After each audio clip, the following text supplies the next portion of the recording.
Wow. Yes, she is Nigerian. With that angelic voice. She is Glowreeyah. Not spelled Gloria. Oh, come on. Everybody spelled Gloria. She is spelled Glowreeyah. So when I call her name, I actually enunciate Glowreeyah. Nice one. Glowreeyah Braimoh. Yes. And she's Nigerian, and she's here with us this morning. Thank you very much. Welcome, Thank you. Glowreeyah. Thank Good you. to see you again. It's great to be here. Oh my Always God, that pleasure. video is just out of sight. I'm grateful. Is that your latest video? Yes, I just released it yesterday, so you're definitely the first TV station to play it. Exalted, yeah. We're good, thank God. But guess what? She's one of those ones.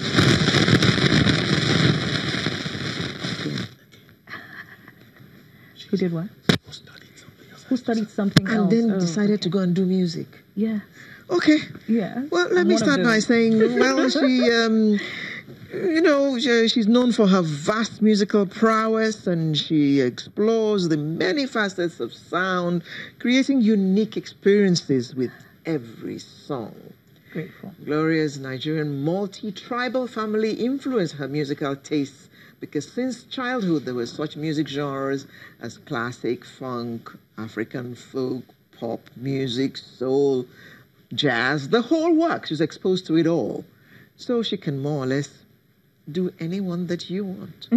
If you say so. But I understand that Glowreeyah didn't actually study music. No, I didn't. Okay, all right. Glowreeyah, so let's start from there. What did you study? I studied law. I'm a lawyer. He's a lawyer. I'm a lawyer with my wig and gown, yeah. So what do you do with that now? Where's your wig? My wig, if you ask me, I actually do not even know where my wig and gown is, but I'm sure it's somewhere safe. Somewhere safe, yeah. Okay. Perhaps somewhere in storage, but it's safe. It's safe. So how did you get into music? Innately, it was from my family. My father plays the keyboard. To date, he's 80 years old and he still does. And my brothers, my sisters, everyone kind of... I like that smile on your face. Thank you. Thank you. They say it's one of my sterling qualities, so I try to use it often. When you spoke about your father, is that, love and fondness and... I'm proud of my father. Oh, yes, he still plays the keyboard at 80. Yeah, I'm proud of him. And I'm sure he's very proud of you too. I think he is. And if he's watching, Channels happens to be one of his favorite TV stations. And I'm sure he didn't have any words of discouragement when you said, I'm putting this wig and gown aside and I'm going into music. Let's say he had no hand in it. Let's just say it was the divine hand of God that orchestrated this. Because I really didn't even know I would do music. I had no inkling. Let's say one thing led to another. And then somehow, like pieces of a puzzle, it all pieces out together. I would like to hear it all. Thank you. Life. As you grow older and you look back and you see how your life has formed, you see the different experiences you've had to deal with, what you've had to overcome. It tells a story. My story has been like that, and that is what forms my songs. That is what creates the inspiration for my songs. So I'd say that I couldn't just hold it back. I just had to release. I had to just flow with the tide. And it happened in 2014, first of all, with my major song, Miracle Work. And I knew that I couldn't just, sit back at my desk, behind my desk at work. I was still in the corporate sector then. I was head of legal in a telecoms firm. And I just knew, you can't sit here. There's work to be done. So you actually did some law before you started singing? Yes, I was working full-time, 9 to 5. Or more than 9 to 5, actually. The case may be. More than 9 to 5. So, yeah. And then struck you like a bolt out of the blue? I couldn't hold it back. Like I said, whether it's like a wave, a crest, and it just takes you, and you just know you just have to flow with it. And I'm glad I did. I'm not saying that it has been particularly easy, but it's been different experiences. The fact that I can see that people, call, give feedback, and tell you, oh, thank you for that inspiring song. It helped me when my dad was in the hospital. It helped me when I was giving birth to a child. All kinds. The fact that you're in people's lives and you can press play, and they can hear you and say, I didn't want to commit suicide any longer. You know, I actually feel better. I can face tomorrow because I listened to you. It gives me a sense of fulfillment. Yeah. There's a song here, the Miracle Worker song. Yeah. Now, the history behind that, you talk about it almost at every other concert where you get to perform, and you talk about your niece? Yes, my niece. And how that song came about. Is that how all your songs come about? Is it through like occurrences of things that in people's lives or your life that your songs are birthed? You know the funny thing? I look back at my last album, The Expression, and trust me, every song did come from a very dramatic occurrence. And I was like, you know, what kind of life do you have? Every song is pinpointed to something that happened in my life. And so my next album, which will come very soon, sometime in 2019, by His grace, I told God, I actually prayed, and I said, Lord, if I have to do the next album, I don't want any dramatic occurrences.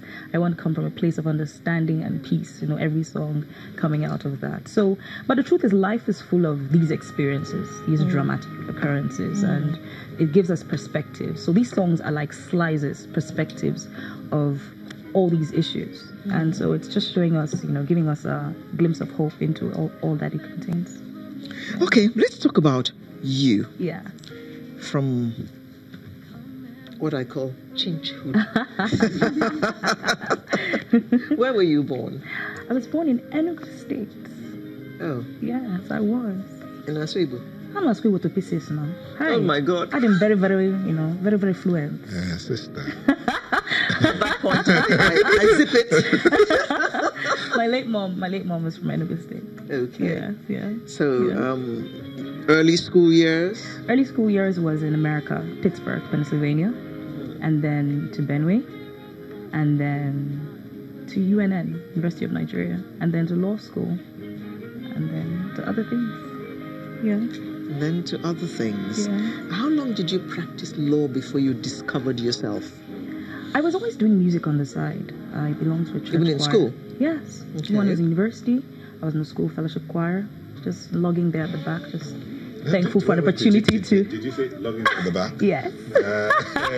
You want me to open the cam? Because I got He some knows me from information. school. I got some information here. Yeah, but you know what I mean. Yeah, but spill it. You weren't logging there at the back. Well, you know how it is. You know how it is. Just happy to be in the school choir, in the fellowship choir, and just doing your thing. I had no inkling, like I said, that I would be doing this today. Just happy to be given an opportunity to sing.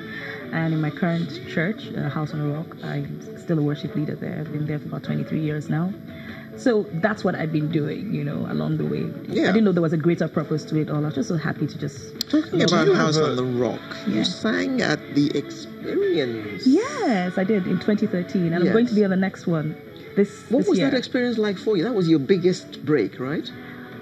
To an extent, yes. Because the truth is, as at the time I was on the first Experience in 2013, Okay. I hadn't even released any single. So I'm grateful to my pastor and my church. Had you ever faced an audience that large before? No one ever has. I mean, it's an insurmountable amount of people, seas of heads. You can't even see their faces. What it is to stand on that it was an stage and there are experience for lights you. blinding you. It's an experience for anybody, for anyone at all. And The experience has and it's an gotten experience bigger for and the bigger. experience itself. You know what I mean? It's gotten bigger and bigger. Oh, yes, it definitely Is there has. one this year? Yes, and I'm on it as well. Grateful. singing. Great to know. Great to know. Grateful. But Yeah. then I was going to ask you, Yeah. do you ever think you could be doing something else? Don't we all? The moments when you think, is this really worth it? I'm being honest now. I'm being, really, do I have to be out on a hill standing by 2 a.m. and I'm freezing cold because I'm shooting a video? Do you even have to shoot a video? I don't know. Do we?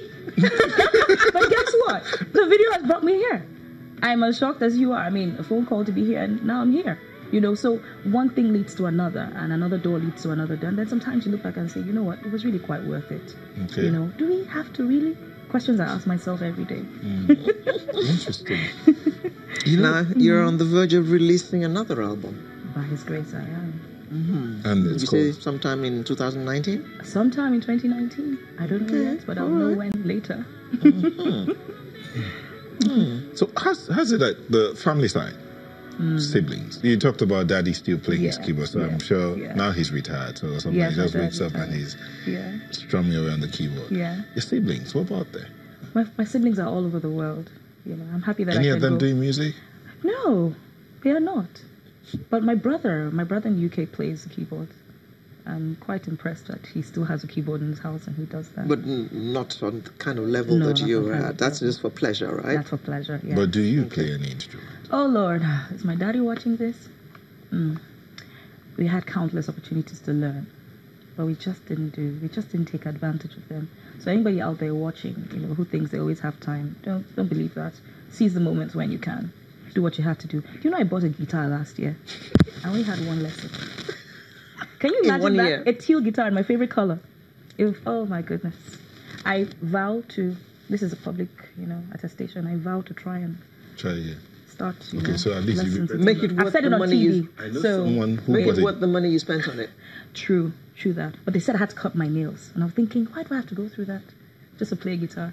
Sacrifice for something. If you like to play it enough, then you'll cut the nails. At least you're better than someone I know who bought a guitar and loaned it to his teacher, and the guitar is not returned. Oh my goodness. Teacher's fault or his fault? Both. So you got to try that again.